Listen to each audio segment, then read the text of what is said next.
I also hate this take, and the take of everybody's got a sensor. There's no such thing as living off the grid. I hate this take because it's actually my least favorite thing because it's right, but I see this within the privacy community. People inside the privacy community spread this concept around and this take, which all it does is cause more damage and spread this rumor and theory that there's just nothing to do. Don't give a crap about your privacy. People don't realize they're doing that. When you spread this around that it doesn't matter, there's no privacy today, so just it's fine. We can't do anything about it. This defeatist nonsense. The funny thing is, in any other circumstance, you might have had a point there.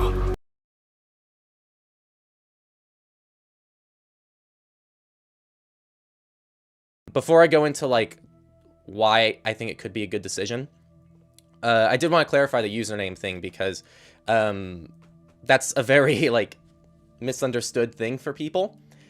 I don't think Signal's ever going to remove the phone number requirement. That's like the whole point of Signal is to replace things like SMS.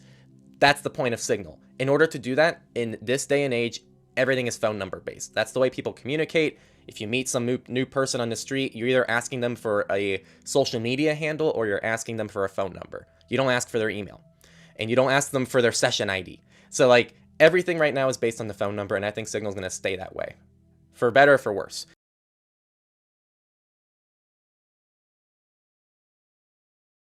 I don't know. I feel like our audience is going to be more like, well, screw Signal just altogether for even requiring a phone number. You guys weren't hard enough on Signal. Yeah, it's interesting, like the hate, where it depends where the hate comes from, because if it's on YouTube, I think that audience tends to be more like, I can't believe you're even acknowledging Signal as a messenger altogether because it requires a phone number.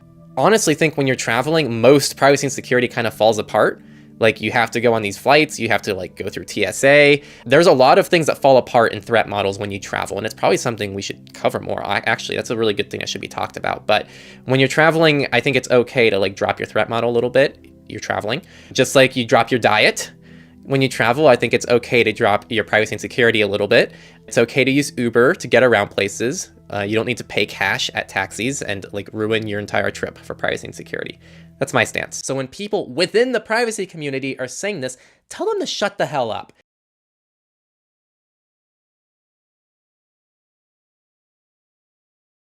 You need to shut the fuck up. Well, and just to throw it in there, the other side of that argument is they're gatekeeping.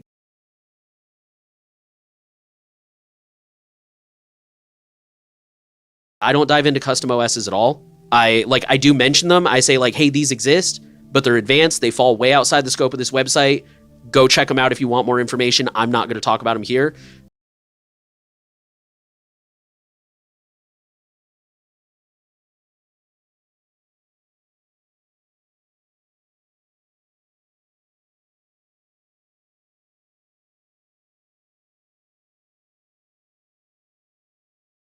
You know, don't have Windows, don't have Mac. And it's like, not everyone has that option, man. It's ridiculous.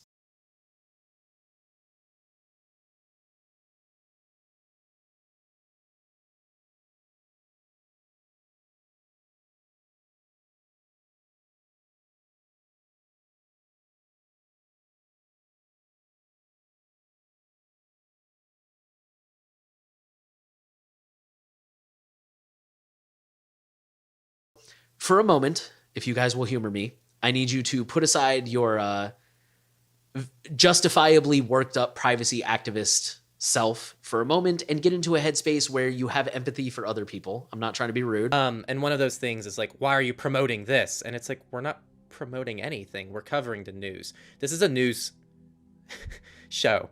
So the news involves us covering things we don't like talking about. 90% of the things I cover, I don't like on these stories. Doesn't mean I'm promoting it. It just means I'm telling you what's going on. We're supporting data breaches. So, yeah, like we're promoting data breaches.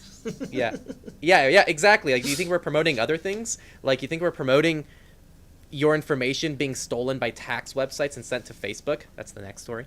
But like, we're not doing that. Like, we're literally telling you like what's going on. A lot of the time, we preach things here on Surveillance Report that you guys don't like, because they're not perfect. And I understand that. You know, Signal requires a phone number. That really sucks. the point is, like, I understand some of these things are less than ideal, and there's certainly a threshold where if it, you know, if it's really less than ideal, we shouldn't be recommending it at all.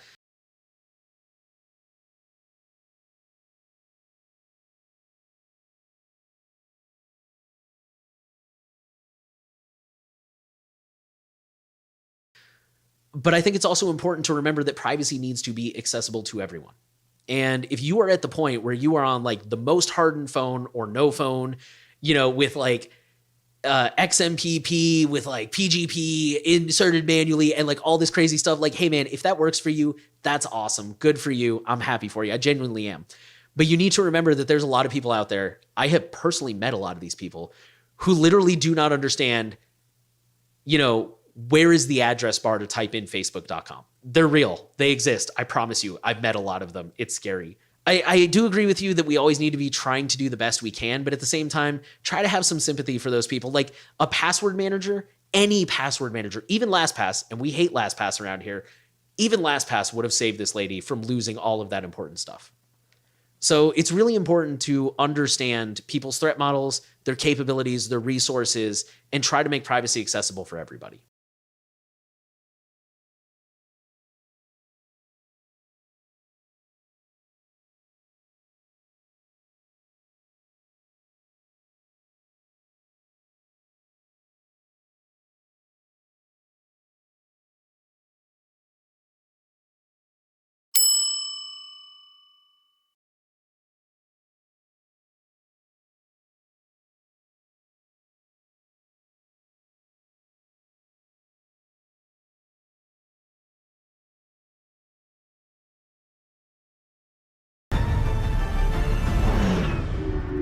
I fight for the users.